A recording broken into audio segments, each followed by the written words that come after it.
T20 world cup 2026ல வந்து அபாரமாக விளையாடி நியூசிலாந்து அணியை 96 ரன்கள் வித்தியாசத்தில் வின் பண்ணியிருக்காங்க இந்திய அணி. ஸோ இந்த வெற்றியை பற்றி தான் பேச போகிறோம். இந்த வெற்றியில் என்ன மாதிரியான வரலாற்று சாதனைகள்லாம் இருக்குது அப்படிங்கிறது தொடர்ந்து பார்த்துலாம்.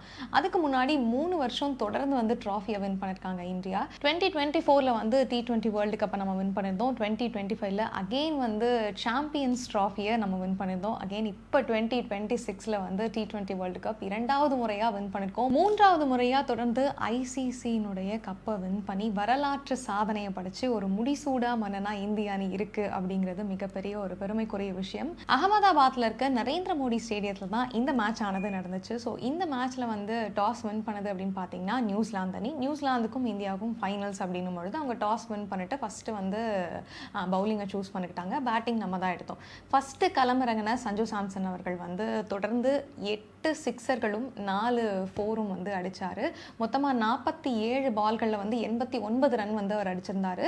89 ரன்களில் வந்து அவுட் ஆயிட்டாரு. அதுக்கப்புறமா இஷான் கிஷன் அப்படின்னு பார்க்கும்பொழுது 54 ரன்கள் அவுட் ஆனாங்க. இவங்க 3 பேருமே வந்து ஒரு ஸ்கோர் போர்டில் பயங்கரமான இடத்துல நிறுத்திட்டாங்க அப்படின்னே சொல்லலாம். அடுத்தடுத்து தொடர்ந்து வந்து விக்கெட்ஸ் விழுந்தாலுமே மொத்தமாக வந்து 255 ரன்களை எடுத்து இந்திய அணி வந்து ஃபர்ஸ்ட் ஆஃப் வந்து முடிச்சிருந்தாங்க. இதுக்கப்புறமா களமிறங்கின நியூசிலாந்து அணி அப்படின்னு சொல்லி பார்க்கும்போது தொடர்ந்து பெரிய ரன் ரேட்லாம் அந்த சைட்ல இருந்து யாருமே எடுக்கலை அப்படின்னு சொல்லலாம். ஏன்னா பவுலிங்ல பயங்கர அதிரடி காட்டியிருந்தாங்க இந்தியா. கடைசியா 5 விக்கெட்டுகள் 255 ரன்கள் அப்படின்னு சொல்லிட்டு ஃபர்ஸ்ட் ஆஃப் வந்து ஃபினிஷ் பண்ணியிருந்தாங்க இந்தியா டீம். ஸோ இந்த டீம் வந்து வரலாற்று சாதனையை படைச்சிருந்தாங்க இந்த ஃபர்ஸ்ட் ஆஃப்லேயே. ஸோ இந்த ரன் ரேட்டை வந்து யாராலையும் சேஸ் பண்ணவே முடியாது அப்படிங்கிற அளவுக்கு தான் இருந்துச்சு. ஏன்னா இது வரைக்கும் T20 விளையாடினதுலேயே வந்து இந்த அளவுக்கு யாருமே ஸ்கோர் பண்ணதே கிடையாது. இந்த இமாலய இலக்கை எப்படி நியூசிலாந்து அணி வந்து ஓவர் கம் பண்ண போறாங்க அப்படின்னு சொல்லி எல்லாருமே ஆர்வமாக இருந்தாங்க. அடுத்து நியூசிலாந்து அணி வந்து களமிறங்கும் போது 256 ரன்கள் எடுத்தா வின் அப்படின்னு சொல்லிட்டு உள்ள வந்தாங்க. அடுத்ததா களமிறங்கின நியூசிலாந்து அணி 256 அப்படிங்கிற ஸ்கோரை வந்து சேஸ் பண்ணி தான் உள்ள இறங்கினாங்க. ஆனால் நம்ம பவுலர்ஸோட பவுலிங்ல வந்து ஆடி போயிட்டாங்க அப்படின்னே சொல்லலாம். அடுத்தடுத்து விக்கெட் விழுந்துகிட்டே இருந்துச்சு. முதல்ல விளையாடின டிம் சீஃபர்ட், அதுக்கப்புறம் வந்து மிட்சல், இவங்க 2 பேரை தவிர்த்து சிங்கிள் டிஜிட்ல எல்லாருமே விக்கெட் எடுத்துட்டாங்க அப்படின்னு சொல்லலாம். ஒருத்தர் கூட வந்து டபுள் டிஜிட்க்கு போகவே இல்லை. சிங்கிள் டிஜிட்லயே வந்து அவுட் ஆகி வெளியே போயிட்டாங்க. மொத்தமாக வந்து 19வது ஓவர்லேயே வந்து 159 ரன்கள் எடுத்து நியூசிலாந்து அணி வந்து ஆல் அவுட் ஆகி வெளியே போயிட்டாங்க. ஸோ இதுக்கப்புறமா வந்து 96 ரன்கள் வித்தியாசத்தில் இந்திய அணி வந்து அபாரமாக வின் பண்ணிட்டாங்க. இந்த விஷயத்தில் முக்கியமாக பார்த்தோம் அப்படின்னா 4 விக்கெட்டுகளை எடுத்து பும்ரா வந்து ஆட்ட நாயகன் விருதை வென்றிருக்காரு. இது வந்து ஒரு ஸ்பெஷலான மூமெண்ட் அப்படின்னு சொல்லலாம்.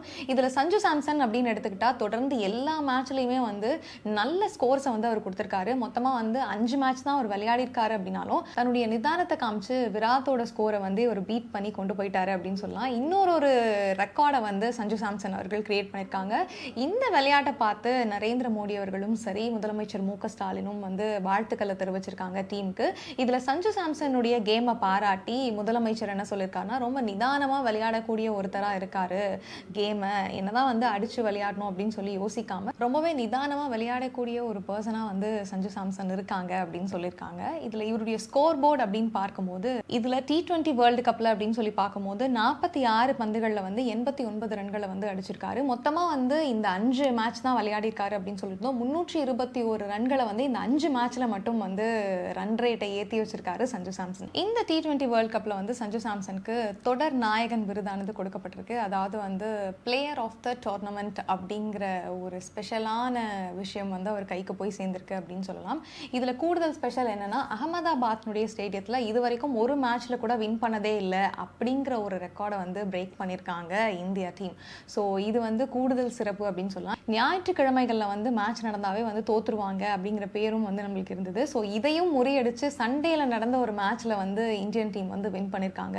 இதுவும் கூடுதல் சிறப்பு அப்படின்னு சொல்லலாம். இதில் வந்து மகேந்திர சிங் தோனி அவர்கள் என்ன சொல்லியிருக்காரு அப்படின்னு பார்த்தீங்கன்னா, இந்த விக்டரி வந்து இந்த மாதிரி ஒரு ஸ்மார்ட் பிளேயர்ஸை வச்சா மட்டும்தான் முடியும் அப்படிங்கிற ஒரு சாதனை வந்து இந்தியன் டீம் வந்து படைச்சிருக்காங்க அப்படின்னு சொல்லியிருக்காங்க. பயிற்சியாளரான கௌதம் கம்பீருக்கு வந்து இந்த சீசன்ல தான் வந்து அப்பாடா அதாவது இந்த மனுஷன் வந்து சிரிக்கிறாருப்பா அப்படிங்கிற மாதிரி ஒரு மொமெண்ட் இருந்துச்சு. அதை பார்த்து தலை தோனி என்ன சொல்லியிருக்காரு அப்படின்னு பார்த்தீங்கன்னா, கில்லர் காம்போவாக இருந்தது இந்த சீசனோட கௌதம் கம்பீரோட ஸ்மைலு, ஒரு தீவிரம் கலந்த ஸ்மைலாக இருந்துச்சு அப்படின்னு சொல்லியிருக்காரு.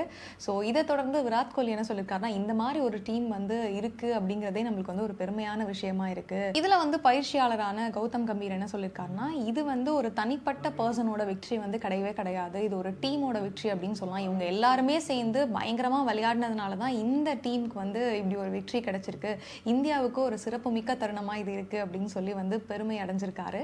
140 கோடி இந்தியர்களுடைய மகிழ்ச்சிக்கு, உற்சாகத்துக்கு முக்கியமான காரணமாக இருந்த அந்த ட்ராஃபி வந்து கேப்டனான சூரியகுமார் யாதவ் அவர்கள்கிட்ட வந்து கொடுக்கப்பட்டது. ஸோ இதை வந்து உலகமே பட்டாசு வெடிச்சு பயங்கரமாக கொண்டாடுச்சு அப்படின்னு சொல்லலாம். ஸோ இன்னமும் வந்து நம்ம செலிப்ரேஷனில் தான் இருக்கோம் அப்படின்னும் சொல்லலாம். அங்கே வந்து கிரவுண்டில் முக்கியமான விஷயம் ஒன்று நடந்துச்சு. அது என்னென்னா, ஹர்திக் பாண்டியா வந்து நேஷனல் ஃப்ளாகை கட்டிட்டு அங்கே வந்து ஒரு வாக் மாதிரி போனார். ஸோ அது இன்னும் வந்து கவனம் ஈர்த்தது. இந்த வெற்றியை பார்த்து எல்லாருமே வந்து வரலாற்று சாதனை அப்படின்னு சொல்லி வாழ்த்துக்களும் தெரிவிச்சிட்டு வராங்க. ஒரு சிலர் வந்து என்ன சொல்கிறாங்கன்னா, இந்த மாதிரி ஒரு வெற்றி பறக்க இதுக்கப்புறமா வந்து ஒரு டீம் பிறந்து தான் வரணும், அந்த அளவுக்கு ஒரு சாதனைகளை வந்து இந்தியா பண்ணியிருக்கு அப்படின்னு சொல்லி வாழ்த்துக்களை தெரிவிச்சிட்டு வராங்க.